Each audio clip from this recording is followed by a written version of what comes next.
May posibilidad nga kaya na itong si Shawnee Winston ay mapunta dito sa SMC, partikular na dito sa Barangay Ginebra.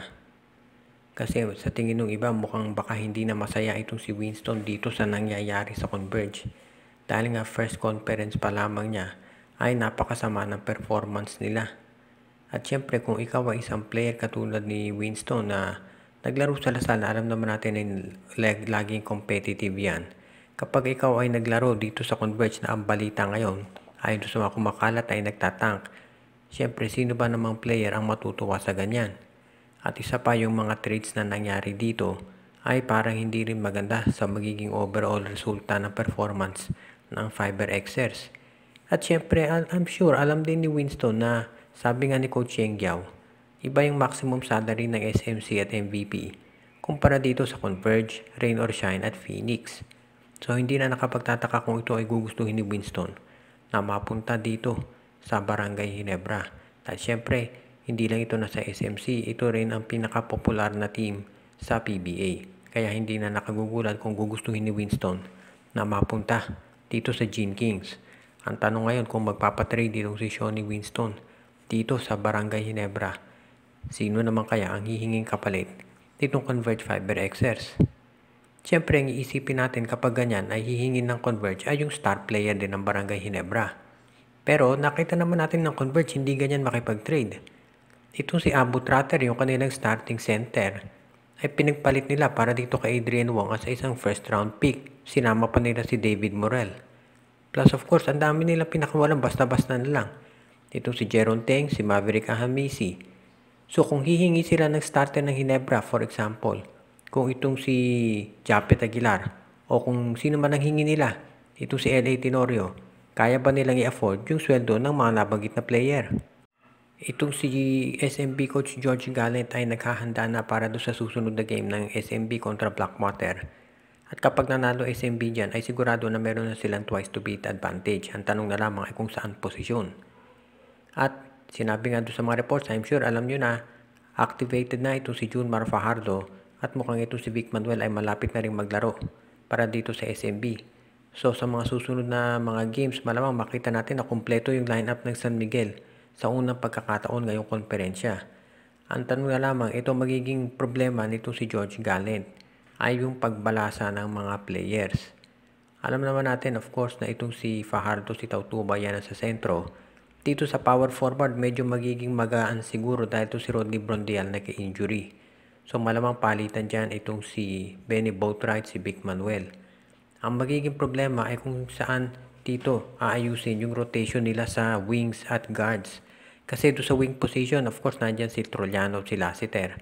Pero dito sa guards, nandyan si CJ Perez at Jericho Cruz.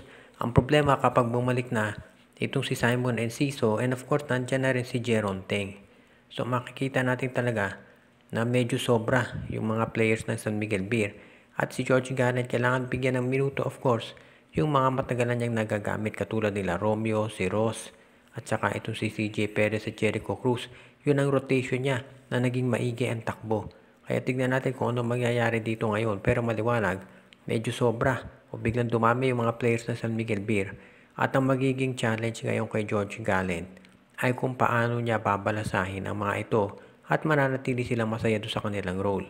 Dahil syempre alam natin yan ang isa sa kritisismo dito kay Coach Leo Austria na hindi magaling magbalasa ng mga players. Kaya tignan natin kung anong kayang gawin dito si Coach George Gallant. Nagpalit ulit ng import itong Rain or itong NLEX Road Warriors at itong si DeAndre Baldwin ang import nila ngayon. Hindi pa nadedetermina kung ito'y makakakuha ng letter of clearance na maglaro para doon sa susunod na game ng Road Warriors. Pero maliwanag dito na itong NLEX gagawin ang lahat para lamang magkaroon ng tsansa na makaabante dito sa susunod na round sa quarterfinals. Ang NLEX kasi ngayon ay number 9 sa team standings. At ibig niya sabihin medyo delikado yung kanilang posisyon. Ang problema pa dyan, ang susunod din na kalaban itong TNT na number 8 naman. Kaya syempre magiging mahigpit yung labanan yan. At ang huling game pa ng NLEX ay kontra sa Barangay Ginebra na pipilitin ding manalo para magkaroon sila ng tsansa doon sa twice to beat. So ang bigat ng schedule nitong NLEX Road Warriors kaya nagdesisyon sila na palitan yung kanilang import itong si Chaffee. Siyempre alam natin dito si Chappie, yan ang pumalit dito kay Thomas Robinson. At actually ever since nung pinalitan si Robinson, hindi na naging maganda ang performance nitong NLEX Road Warriors. Totoo nanalo sila doon sa game nila kontra Blackwater, pero lately hindi talaga maganda performance nila. So okay na kailangan nila ngayon gumawa ng adjustment, at ang ginawa nga nila, naisip ng management ay palitan itong kanilang import. Siyempre anytime na magpapalit ka ng import at kukuha ka ng bago, magkakaroon ng period of adjustment yan. Kinakailangan magkaroon muna ng time para mag-gel yung import dito sa mga local players at mga kabisado yung sistema na gustong pairalin ni Coach Frankie Lim. Iyan ngayon ang problema dito sa NLEX Road Warriors dahil medyo kulang na talaga sila sa panahon. So abangan na lang natin kung anong mangyayari dito sa NLEX dahil napakalaking bagay ang kailangan nilang gawin ngayon. Ipanalo yung mga huli nilang games kontra TNT at Ginebra, at syempre kailangan magdedepende yung posisyon nila doon din sa magiging performance ng ibang teams at doon sa quotient system. So abangan natin magiging resulta. Posible pa na malaglag sa number 1 spot itong Magnolia Chicken Templados kung sakasakaling manalo ang Meralco doon sa huli nilang mga laro. Pagtatabla kasi ang Meralco at ang Magnolia nag-record kung manalo ang Meralco doon sa mga huli nilang games. At dahil tinalo ng Meralco itong Magnolia, sila ang magiging number 1 seed. Pero sa ngayon, hindi pa natin matitiyak kung magagawa yan ng Meralco dahil mabigat yung mga huli nilang assignment.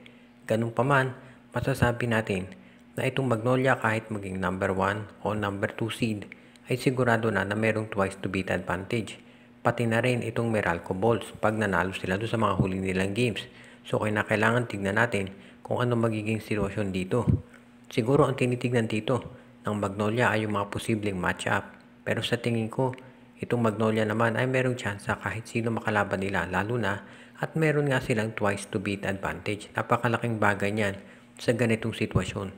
So sa ngayon yan ang titignan natin kung ano magiging function ng Magnolia o magiging preparasyon nila. Siyempre tapos na yung eliminations para dito sa Magnolia, so naghihintay na lamang sila ng resulta ng itong mga natitirang games. Sa ngayon, out of their hands na kumbaga kung mag number 1 o number 2 ang Magnolia. Pero regardless, ang makakalaban ng Magnolia, magiging malaking underdog yan. Dahil kahit sabihin nga natin na natalo ang Magnolia, ay maganda pa rin yung naging laro nila overall dito sa eliminations. At yan ang dahilan kung bakit kung sila man ay number 1 o number 2, yung makakalaban nila na number 8 o number 7 ay magiging dehado talaga ang lagay. Kaya sa ngayon, tignan natin kung ano mangyayari dito. Ang importante, kung ikaw ay fan ng Magnolia Chicken Templados, ay ginagawa nila ang lahat para maging prepared yung mga players nila habang wala pa silang mga games at nag-iintay dito sa pagsimula ng quarterfinals.